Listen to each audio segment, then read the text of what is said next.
Probably dates anytime between 1830 and 1855. And I would say value on it in today's market about. Okay.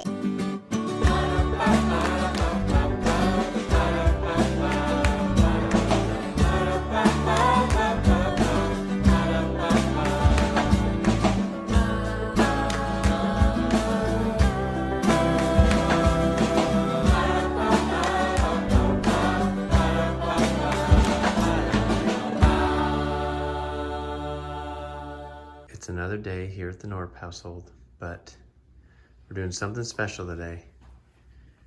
We are going to be working or collaborating with Dr. Lori. You guys may have heard me say before how much I dreamed of having an appraiser come through my house with me. And I was watching videos on YouTube. I love to watch thrifting and appraisal videos. And I was watching, and I had YouTube suggest a video to me of someone named Dr. Lori appraising thrifted art. And it was oh. So I was watching her video and I'm like, Dr. Lori, is there any way that you could do a walkthrough with my house? And she said, yes. That was a couple months ago, and I've been so nervous. I'm totally sweaty right now. For her to do, we're not gonna walk through the whole house, but just walk through and kind of look at and tell me what some of the things I've got are, because pretty much everything in our house is thrifted, from the rugs to the lights to the furniture to the art, everything. So we obviously won't have a ton. I think we're gonna do it for about 50 minutes to an hour. Well, 25 minutes. 25 minutes here, us. And then you can finish the rest there. Right. And she can I'm just going to walk through with her. I have no idea. I've never We're done not it really before. sure how this is going to work, but I think it's going to be recorded through this app where we it's like a Zoom sort of app thing. Yeah. So we will, when we get started, we'll get started and then we'll post it. Here we go. All right. Hello, everybody.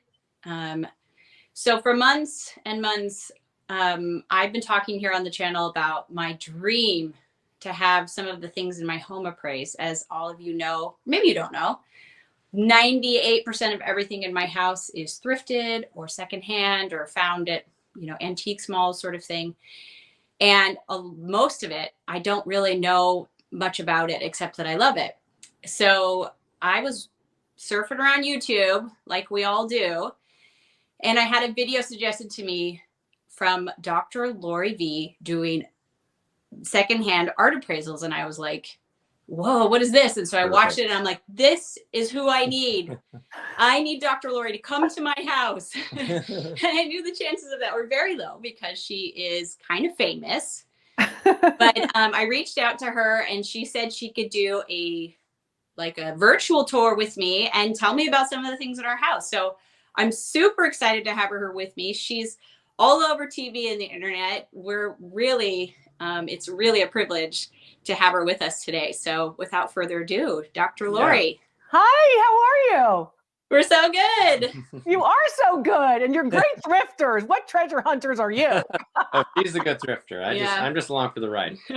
Yeah. Are you really along for the ride, Mike? Or is it kind of I like this, I don't like this? How much of the stuff that Megan identifies, and she's darn good at this, do you go, I don't like that? Do you like all of it, or do you have certain things that you're thinking, we don't need this, we do need that?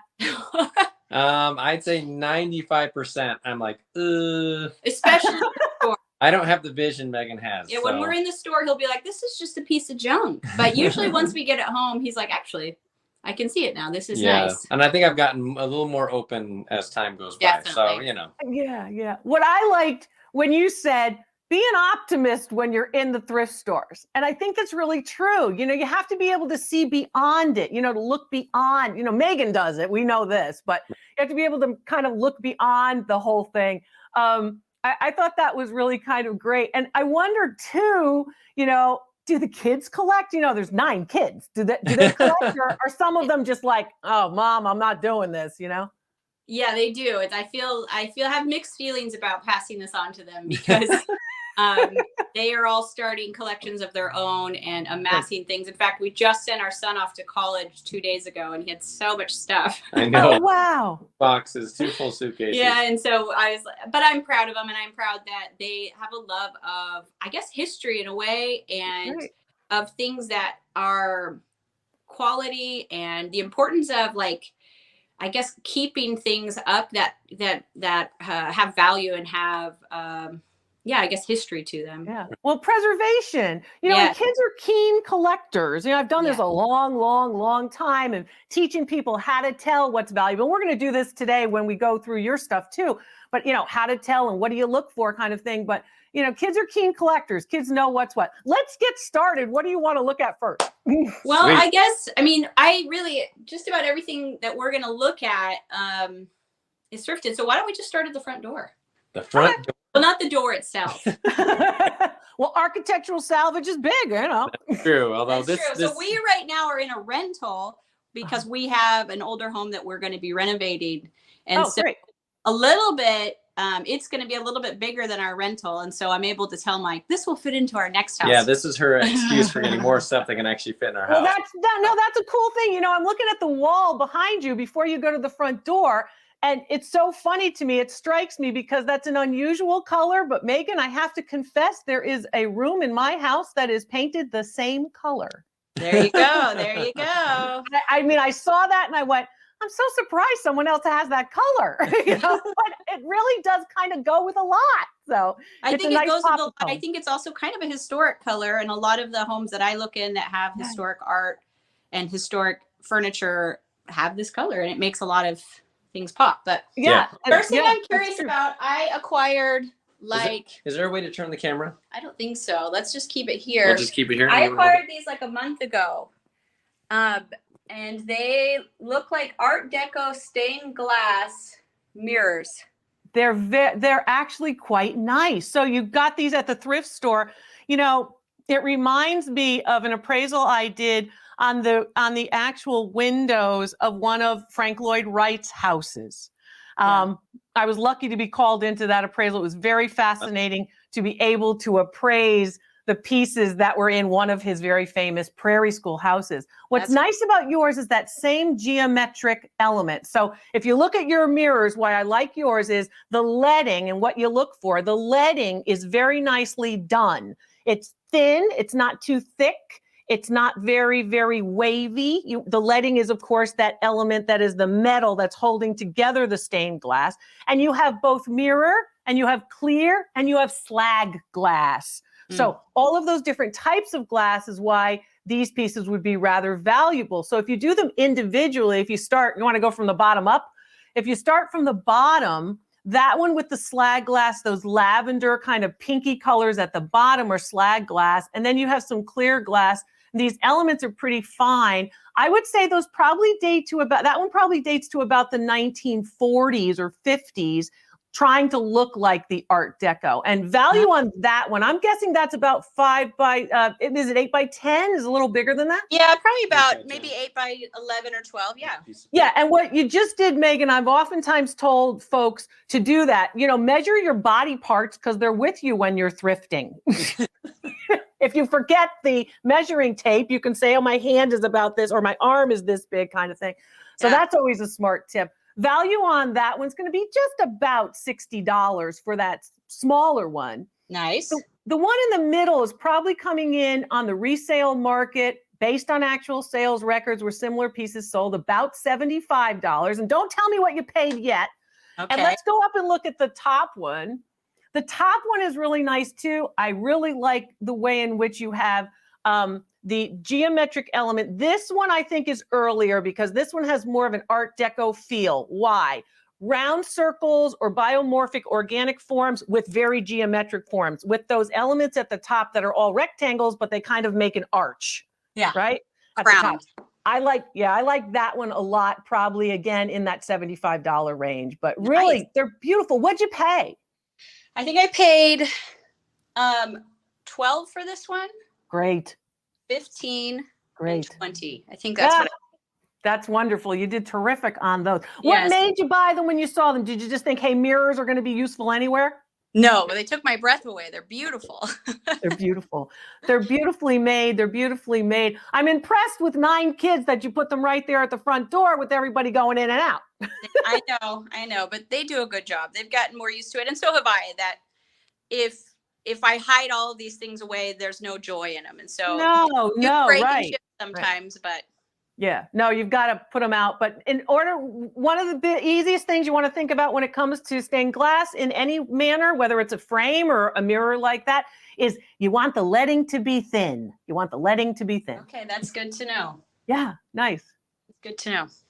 Okay, well, let's just move into my front room. Want me to grab this? Give your arm a break. Sure. So one of the things that I think I started thrifting like a lot of people do to find like fun vintage clothing or maybe something I needed. But as I thrifted more, I was surprised at how much original art was there and original art of quality in my mind. I mean, I don't really know tons about art or anything, but I just started selecting pieces that I loved.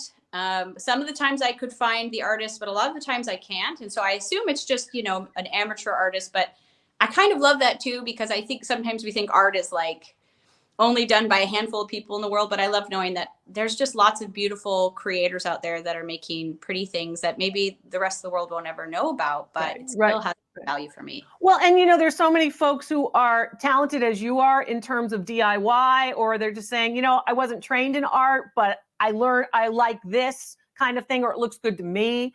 So I think that's great. I try to teach people how to identify quality. Quality usually equates to value, monetary value. I mean, if you love it, you love it, and that's valuable too. But basically, show me some of the things that you liked. I think that I know, and I've said this in my Real Bargains videos many, many times, that you can really find very valuable things if you know what to look for with respect to fine art. So whether that's canvas, painting, sculpture, whatever. Well, I love everything that's on my walls. Okay. And I know the one I get the most people kind of make fun of me for is this portrait here. It's by somebody named Stella Sassoon in 1944. Right. And she lived in, I think, Tryon, North Carolina, an art town. I'm going to guess, I don't know why. I've just decided that's probably her husband. It doesn't really matter, I guess, but I do love him. I think the colors are really pretty. I think I like his eyes. He looks soulful. So, well, there are a couple things about portraits in general.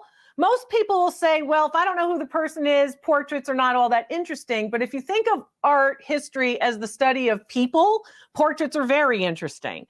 And she has a nice handling. First of all, she focuses on making sure that the face it basically looks almost photographic. So she's been able to, and this is what you want to look for in portraits, she's been able to focus on making this face look quite realistic. So she has a lot of skill. This is not easy to do. It's very difficult actually to get the tonality of the face right, because, this looks different than this looks kind of thing. Mm-hmm. The background, I like it. And I think maybe one of the reasons perhaps why you like it is because the background doesn't overwhelm. There's not a lot going on. There's a little bit of a shadow over what would be his, I don't know left from right, his left ear. Mm-hmm. And that's one of the things. And the shirt kind of complements the tone of his face. It's not a very reddy tone of his face. It's more brown. So the shirt being that sort of red tone helps too. It's a nicely executed piece. Now, what does that mean? First of all, I like the frame. And I tell people you can find quality if you look at the frame. And if you look at the back of your canvas probably has mitered corners for the stretcher. Oh, thank you, honey. We're going to look.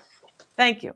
Mitered corners for the stretcher bars, right? You've got nice balsa wood, which is a very, very soft wood, right, for the stretcher bars. And notice sort of that beige color of the canvas, which puts it right there in the middle part of the 20th century.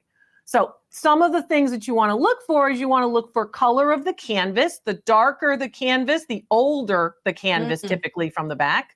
And then it might have nails on the sides too. Is it attached with nails? There it is. See all those nails?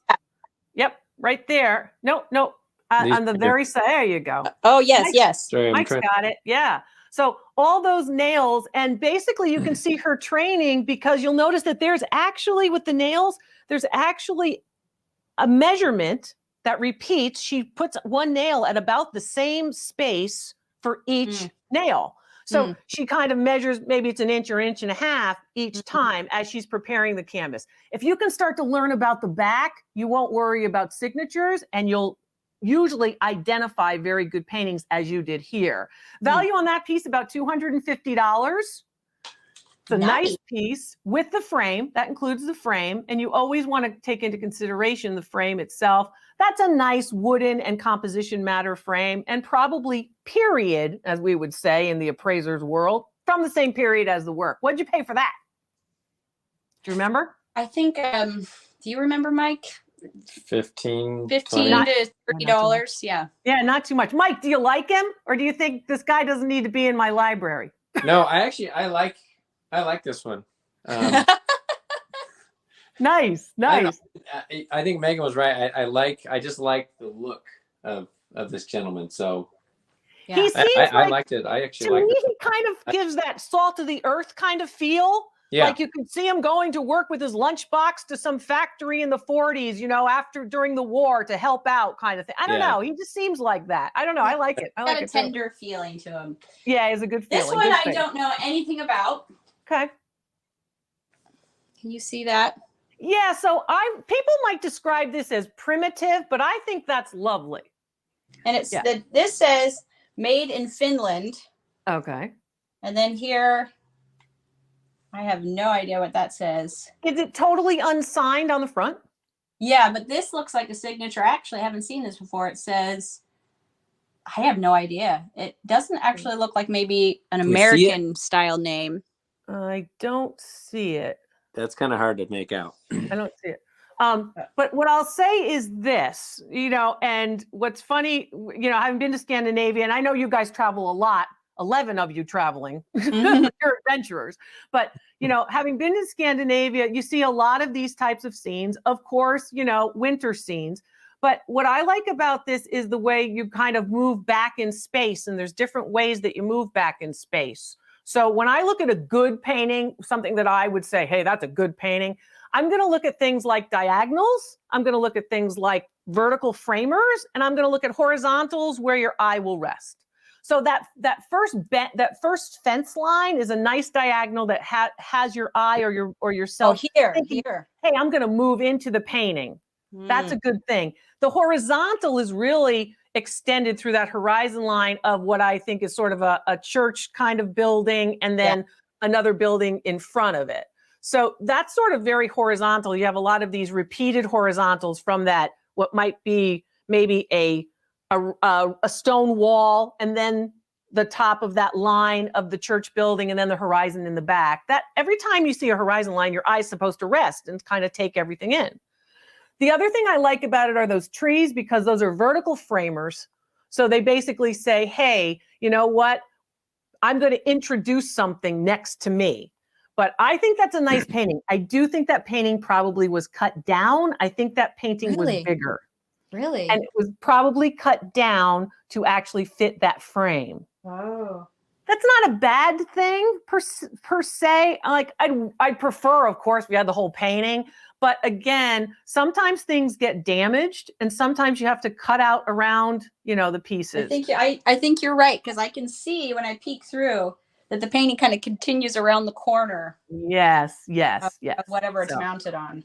But, you know, if you learn these compositional things now, you're so smart, Dr. Lori. You're funny. I've done this a long time, Megan. But I have to say, you know, you have a gut feeling, and that's something that I want people to develop, because it's exciting when you find something that you love, that's inexpensive at the thrift store, that you actually can put in your home and make look beautiful. So whether you're going to resell it or whether you're going to collect for yourself, you know, it's really terrific. So I like those pieces. The artwork really is something you can find that a lot of people will pass by at the thrift store, you know.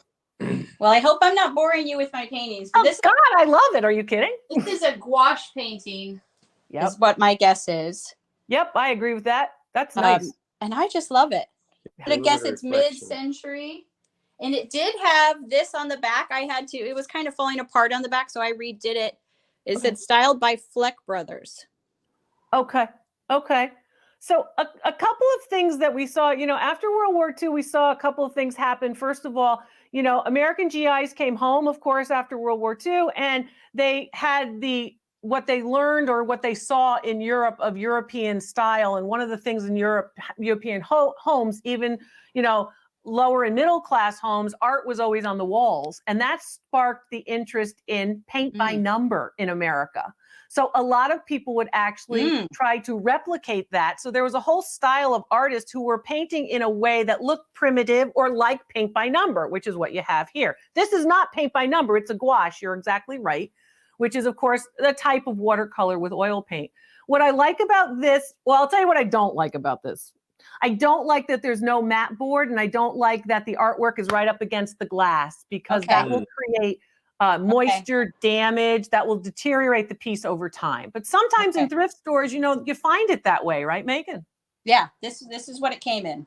Yeah, that's how it was. So, you know, so if you have a chance, a mat board, an inexpensive mat board, or little plastic spacers, would be a good thing so you don't deteriorate the piece. I would say that piece is probably in the $65 range, including the frame. And the frame, the way that frame comes up, it's farther, closer to the wall, and then it comes up in three-dimensionality toward toward the actual window of the frame. That's a very 1940s, 1950s style of frame. Okay. So knowing the frame styles will help you to date the pieces too.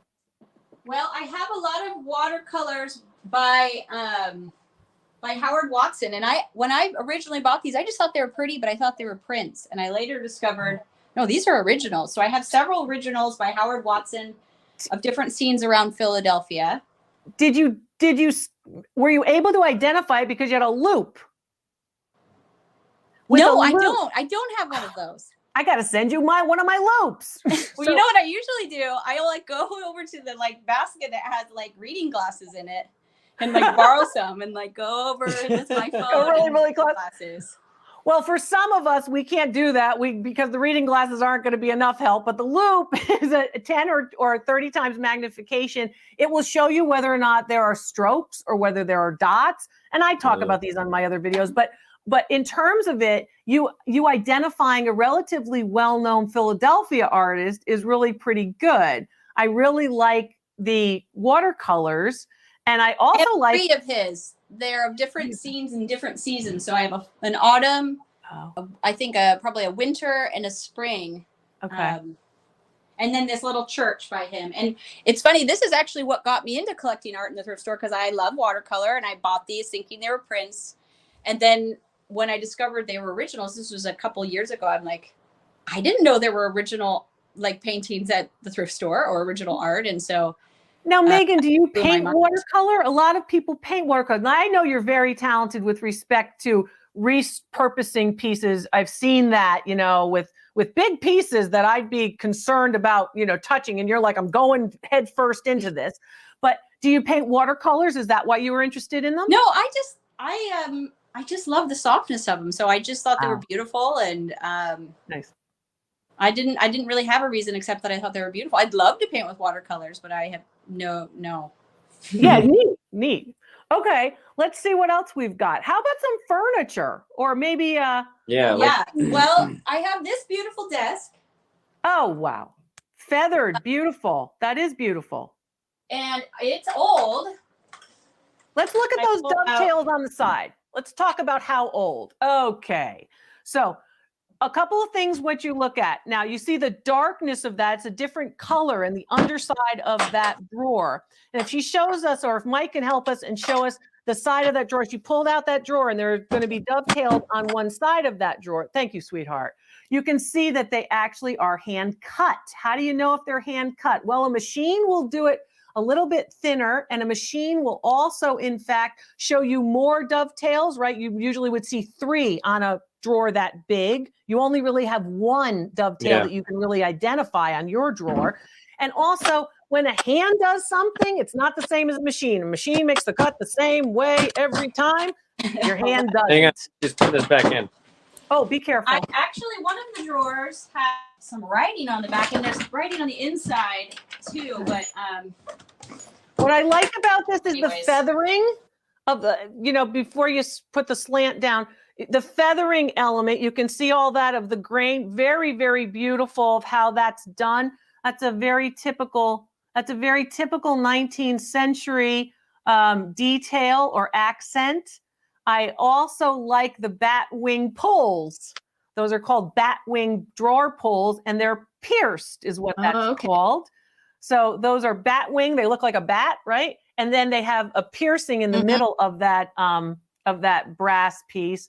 And then the carving of the ionic column, the column with that curve at the top, kind of looks like a little pin curl. The ionic column, and then the acanthus leaf all the way down. Very classical of the 19th century. That's a beautiful piece. Oh, down to the paw feet. There you go. That's really nice. That's really nice. Really so where, pretty. tell me of the occasion of how you acquired that piece. You know, this came up on Marketplace, Facebook Marketplace. Oh, wow. And I rushed to buy it when I saw it. And he said, this was a gentleman probably in his 60s who said it belonged to his grandmother, who was an antiques collector. And at some point she had a big time antiques appraiser come into their home, which was a very grand home, and tell her what it was. But he said, I don't know what it was. I don't have that record anymore. So that piece is a beautiful, what's called slant top desk. Of course, it has the storage. Paw feet indicate that it is of European origin as well. Probably dates anytime between 1830 and 1855. And I would say value on it in today's market about $5,000 to $6,000. Beautiful. Wow. Beautiful. All right. It's Mike all likes that. right. Yeah, you did beautifully for that. On Facebook. I knew it was beautiful. Oh, yes. And I just love it. And I love the whatever this is called, the veneer work. I think it's beautiful. And I knew it was old, but I didn't know that. So yeah, it is old. It's really quite beautiful. We see them typically, that kind of carving you'll see in the southern part of the Mediterranean. Places like Spain and Italy are more common. You can see other people who are doing that. The feet, the paw type of feet, sometimes integrate into what's called paintbrush feet, where the paws are really, really long, right? That's usually what we see of the southern part of the Med, so Italy and Spain typically. Yours is really quite beautiful, and it's very typical of that middle 19th century time period. So very good for Facebook Marketplace. That made me blush a little bit. Yeah, that's a good one. That's a good one. Now this one is just a little piece. By the way, I got that for $175, if you were wondering. $175 is a big bargain piece, on that. Up, yeah. Good for you. Good for you, I think I picked this up for $20, and I knew it was old, but I also knew it needed a lot of help. So if you come and this is interesting. I think I know what it might be. You don't see these every day. A gentleman's cabinet from England. Yeah, a wash stand, and it would be portable. Do you have the mirror? Yes. I do. I still have the mirror. Now this really? This needs to help with it, but oh wow.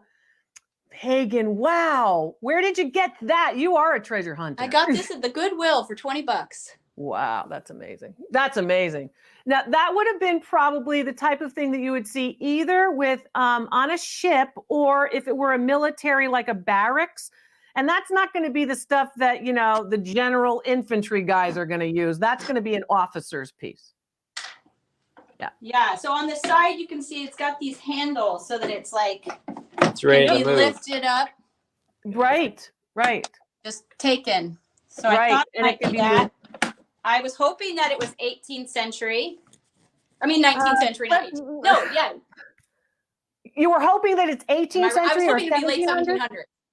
You were hoping that it's 18th century. I was hoping. 1700. You're hoping. Let's go down and let's talk about how we can identify when it's from. So a couple of things. Thanks, Mike. So a couple of things. First of all, if you'll notice those ovals are usually later, of course, into after 1825. Think of Thomas Jefferson, right? Dies about 1825. So it's later than that.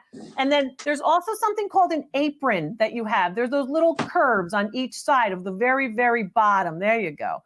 So those are, in that case, that's called bracketed, and it's a bracketed apron. So that little form, it has all these names. You know how art history is and the antiques are. They have all these names for things. But that is not really introduced until we see the Hepplewhite period. The period of George Hepplewhite will introduce those again into the 19th century. So your piece is 19th century. It's still old from the 1800s after 1825, but it's in beautiful shape. And the mirrors are almost always lost. Oh, is that right? Almost always lost. It's very rare for you to have the mirror, and that the mirror has not, that the wood has not, of course, warped to the part where you can't make it go up and down. You know, Mike moved that, it went right up. There was no problem. So that's a beautiful piece too. So how much did you pay for that? 20 bucks at Goodwill? Uh-huh. Did you negotiate? No. I always ask. I think people just thought this was a strange side table. That's a gorgeous piece. And it makes a great side table, I would think. Do you use it as a side table in your house? I need to restore the hinges in there. But right now we just store some books and whatnot inside. But okay. Well, it's nice. One tip, not too many books in something like that, because books, of course, have a lot of weight. So just, you know, softer, smaller books, right? If you have to do books. Okay, yeah. Because, you know, undue stress on, of course, those old joints. You know, my old joints get tired too. Those old joints are going to get tired. But I like that piece, and I like that piece to the tune of about $450. Nice for a $20 investment. Yeah, not bad. I have more furniture. I have more. You know, one of the things that I don't know if you'll be able to appraise today. The one I probably will. One of my about the most is this photograph. This is a French photographer that I was able to find. I cannot find this photograph for sale anywhere. Too much. Okay. But I can find it in one of his books. Oh, well, wonderful. That's the only place I've seen it. Okay. But I haven't seen it anywhere. Like, you can't just Google image, reverse it, and find it for sale on art.com or something like that. Like, he has other work, right. But it was taken, I think, in 1954 in Paris. Yes. And I can't remember his name. I probably should have looked that up before I talked to you. Well, but, a couple of different things about vintage photography, first of all. Again, a lot of these particular negatives have then been reproduced over time and put into larger scale, right? So they're made into prints, and they're made into posters and colotypes and all different kind of mechanical prints. So what you would want for big value, you would want the particular size. And, you know, when it comes to any kind of print, it's all about paper and process. What does that mean? That basically means that it has to be the right size, and it has to be on paper that's of the same era as when the photograph was taken. This particular piece is a reprint after the fact, right? So obviously it's quite beautiful, really. They're beautiful. But I would say that in terms of value, it probably won't be much more than $125 or so, only because it's not the correct size and it's not on period paper from the 1950s. I guess you would know that. What would it look? How would it differ, and how the paper looks if it were? The paper would be a different type of paper, first of all. Secondly, it wouldn't be that size. It wouldn't be that big, right? And then also what you would see with what's called a gelatin silver print. That's a fancy word for a black and white photograph. With a gelatin silver print, you would be able to actually see the sheen of the silver. You'd also almost like a hologram, right? So when you moved it, you'd be able to sort of see a little bit of a sheen. We're having a little issue with that only because of the reflection right now. But, you know, in your home, when you don't see as much reflection, if you see that sheen, you would be able to see that. So that would be one of the other telltale signs of how to tell if you have a very valuable or original photograph. It's still a nice piece, though. I like that. Yeah. Hey, one of what put me off with it is that I didn't find it anywhere else. And so I didn't know if there was a very small printing or what there. I couldn't find it anywhere besides in that one. You know what I find? Because so many people come to me with questions about how do I find this? What is this? You know, can you appraise this? All of that. And I'm so happy to help everybody do that. But a couple of things. We think everything's on the internet now. And, you know, there's so many things that just aren't yet on the internet that you're going to be able to find in that way. But, hey, let's continue this on my channel. Can we do that? There's so much more to see. More things to show you. I know. I really want to see things like that cupboard full of blue-white dishes, because I love those. And so many beautiful things in your home. But is that okay with you? I would Totally. love it. Let's Yeah. do it. We'll pause here and start there. Let's do it. Great. Thanks, guys. Okay, we'll see you over there. Okay. Well, we just finished with Dr. Lori. You guys, that was amazing. Dream come true. Go check out the second half of this video over on her channel. We'll Link link down it, below. She blew my mind. She knows so much about so many things. But what else she knows is not just about the thing itself, but about how to thrift and find those things yourself. Like, what are the hallmarks to look for? So much to be learned. Go over to her channel. You guys ask me all the time, how would I know if it's this or that? Dr. Lori will teach you those amazing skills. So thanks for coming along today. If you are just joining up here for the first time, you can actually get a tour of our house. We'll put a link down to that below as well, so you can see all of the thrifted items that we didn't talk about with Lori today, or just maybe more of the stories behind them. So thanks for coming along. Love you guys. Head over to our podcast or to our website. We'll talk to you later. Bye. Bye.